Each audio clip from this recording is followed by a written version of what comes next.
Welcome back to the Blizzard Sports Podcast. Today we have a special guest, high school receiver number one, Parker King. How are you, Parker? Good, how are you? I'm doing good. Looking back on last week against Wynn, another shutout from the defense. We talked about a couple shutouts from conference play last week with Taylor. What have you seen on them? What can they get better at, if anything? I think the defense is doing great. They've been coached up really well week to week with what we're doing and adapting to the offense of whoever we're playing. But I feel like as long as we have, kids step up and fill the roles of the ones that have hurt and fill the roles of the guys from last year, I think we'll be doing pretty good. Speaking of the guys that are hurt, how have injuries affected everything so far? Injuries, they've really played like a big factor. Some of our best guys are out right now due to injury, but we've had great guys step up and be able to fulfill that role and be able to do what they need to do to get things done. We're going to go back a couple of weeks. It was Searcy, if I'm not mistaken. You got taken out of the game with a collarbone injury? Yes, we thought it was collarbone. Ended up being a separated AC and a bone bruise in my collarbone. Coming off that injury, it was hard one to come back from because you don't realize how much you use a part of your body until you hurt it. But yeah, now we're back from it and we're ready to go. On defense, Luke Herringer's been out with a torn labrum, correct? Yes.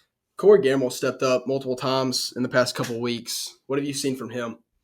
Corey Gamble was one of those guys that, a lot of people doubted and thought that he would never even touch the field this year. But with Luke being out, he's really shown that he's got what it takes and has really been locked into what he's doing. Offensively against Wynn, you scored a couple touchdowns from Wildcat, is what you said? Yes. What did you see drawing up that play, and what did the Wynn's defense do that you just destroyed?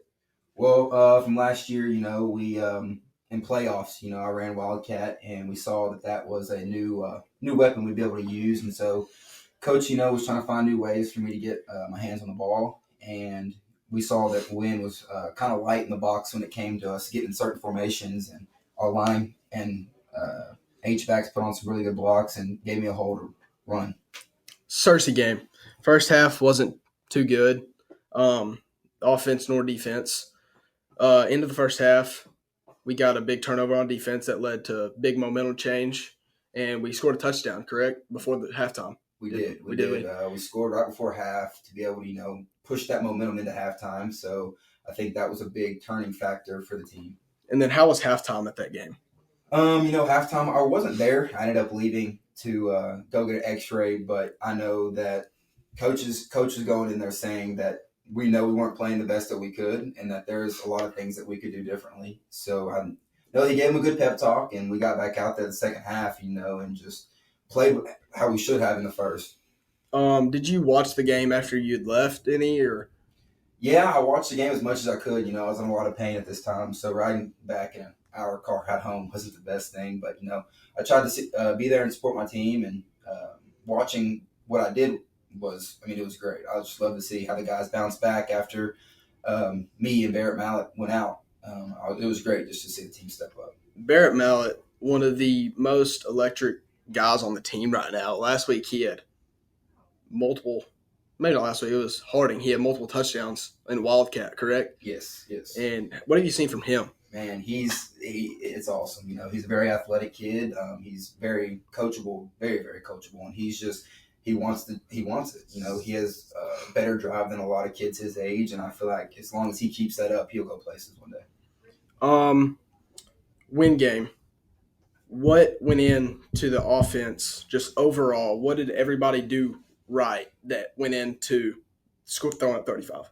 There's a lot of execution. We executed a lot. We scored within 4 or 5 plays the first drive, and that kind of showed that, we had what it takes to be able to beat that team. And so we thought going into that game that screens were going to be, the big deciding factor. But, we were kind of, half and half there. We had 150 yards and 3 completions and passes there in the first half. And so we knew that it was going to be an easy game as long as we executed right. But, there was a couple of those drives that we could have converted to be able to make that score higher and earlier. But, sometimes just doesn't go the way you want to. With you going out in the Searcy game and us having to make we cemented a spot for Levi Manning at receiver. What have you seen from him adapting from quarterback for multiple years to going to receiver and adapting how as well as he has?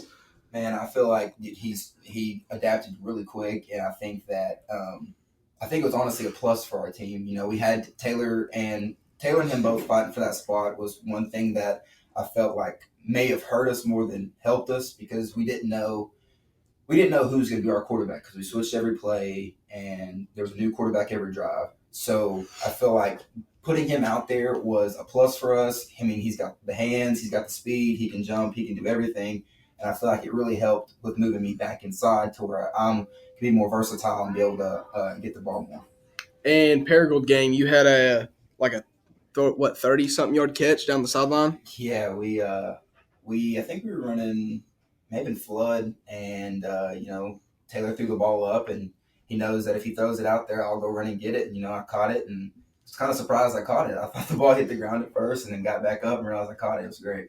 Um, what has Coach Riley and all the coaches offensively done to draw up the Wildcat formation at the right times with taking Taylor out and putting Barrett in to get was it short like third and shorts? Honestly, it really just depends. You know, there's different times for different plays, but normally what'll be is if we see the boxes, if they're running a light box, then normally we'll load up in that package and be able to take on everybody in the box.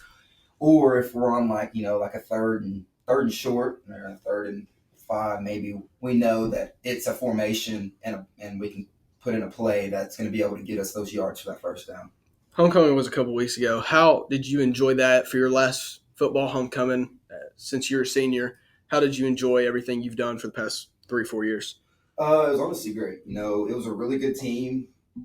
Playing them at a really good time. You know, I thought that they put up a good fight, even though we still shut them out. I feel like they were still a very aggressive and very versatile team that put up a good fight on a homecoming game. Looking into next week or this week actually, what have you seen on Brooklyn? I know I've seen just a bunch of Wildcat with their quarterback Gabe Carter.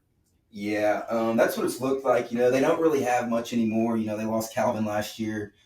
He was their running back, and he was kind of like the heart of their offense, I'd say. But no, they really don't have anybody besides Gabe to be able to get the ball out to or anything like that. So Gabe right now is their best option.